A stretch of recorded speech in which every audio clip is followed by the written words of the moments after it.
As the Nixon tapes would eventually reveal, the fear of a black uprising, or even worse, an uprising of the working class, was of the gravest concern to the American government in the late 1960s and early 70s. Shortly before he was assassinated, Malcolm X announced his intention to bring, quote, the cause of the American Negro before the United Nations to charge the U.S. with formerly being an apartheid state. In 1967, Martin Luther King came out against the Vietnam War, calling it evil and immoral and imperialist, and he began to lead a racially blind class war to be taken before the world community. This, of course, led to his assassination soon after, which was followed by the worst rioting yet. Panic began to spread through the white population, while militancy was spreading through the black population. When Robert Kennedy was assassinated, the one man who called for calm in the wake of King's murder, black folks saw their last ally rubbed out, and it turned them. No more, they said. And the scene shifted from "we shall overcome" to "up against the wall, pig." Nixon made a point of emphasizing, quote, "the whole problem is really the blacks. The key is to devise a system that recognizes this while not appearing to," end quote. Thus, the war on drugs was born as a racially tinged code word for repressing the political struggle for justice.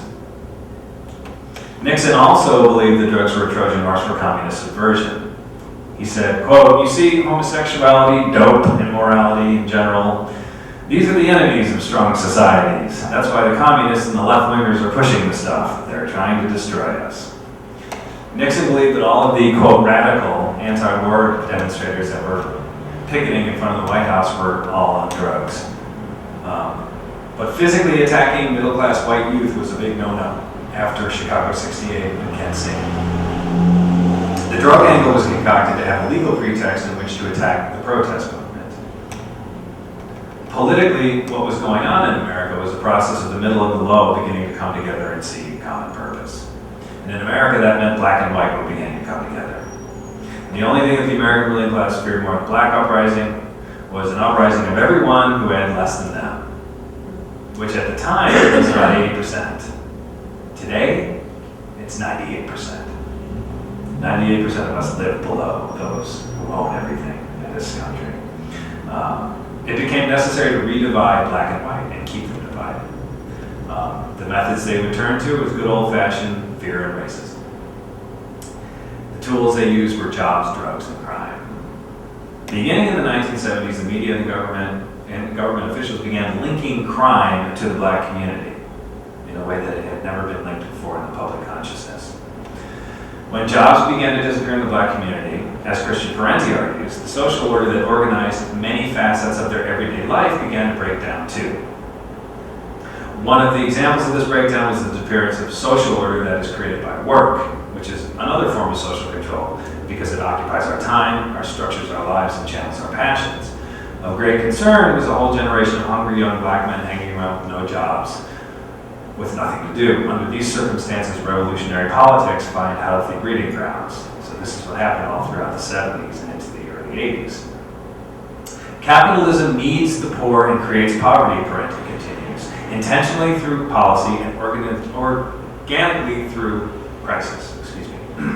Yet capitalism is also directly and indirectly threatened by the poor, faces the threat of political, aesthetic, or cultural disruption from these populations. Prisons and criminal justice are simply about managing these irreconcilable contradictions. So in other words, rather than meeting your political opponents on an even footing and sitting down at the same table, you criminalize their lifestyle and you put them in prison. So how serious was this fear of a black uprising? Well, a lot more serious than anybody really ever let on. Why, you ask, would our government or elements of our government intentionally destroy an entire community, divide them against each other, put 2 full generations of men in prison, shatter their communities? Why would they do it? Well, it was so serious that when Reagan came into office, he passed a huge sweeping set of national security initiatives called Rex 84, which gave FEMA the power for the first time to suspend the Constitution, implement martial law, and establish internment camps, turn the entire government over to the executive branch. This was known, and is still known today, as continuity of government.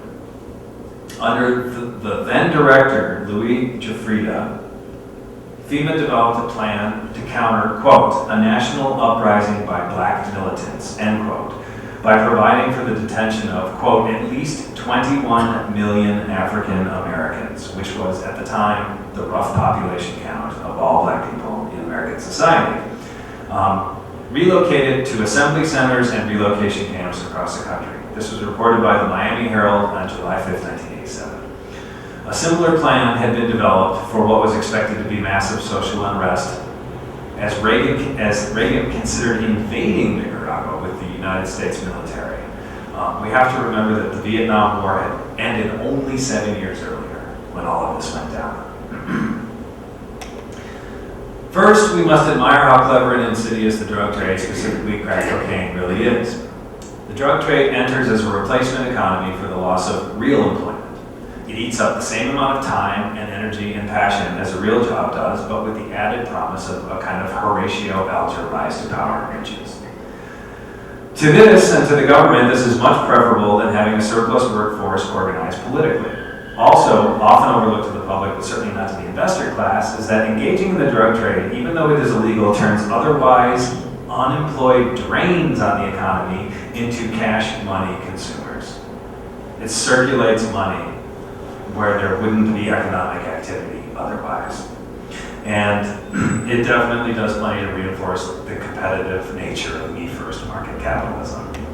When you have to shoot somebody to keep your market, you tend to keep it longer and hold on to it with a greater degree of fervency. So introducing drugs on a mass scale to a community, regardless of who is behind it, inevitably also and invariably creates divisions within that community. So some will be behind it, and some won't, and they will fight each other. Despite media stereotypes, more black people oppose drug use than engage in it. And crack wasn't just any drug. It turned their neighborhoods into war zones. It divided the community against each other, and it forced one half of the community to turn to the state and ask for protection from the other half. In response, the state passes a whole new series of laws meant to infiltrate and disrupt this community with an occupation-like finality.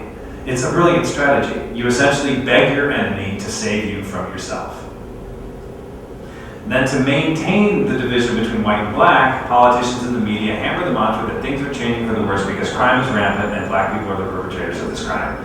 Every night on the evening news, black faces put up on the TV, crime, crime, crime, crime, crime, crime, crime, black, black, black, black, black, black, black. It's like as if a white person never picked up a drug or never committed a crime in their entire life. But it's the insidious nature of neurolinguistic programming and the media that plays into our heads that we suddenly form picture images when we think of crime. And we turn this into a kind of monolithic issue, right? So anyone who's ever committed a crime is a despicable human being. It doesn't matter whether you got busted with a little bit of drugs or whether you shot somebody, you're a criminal. Right?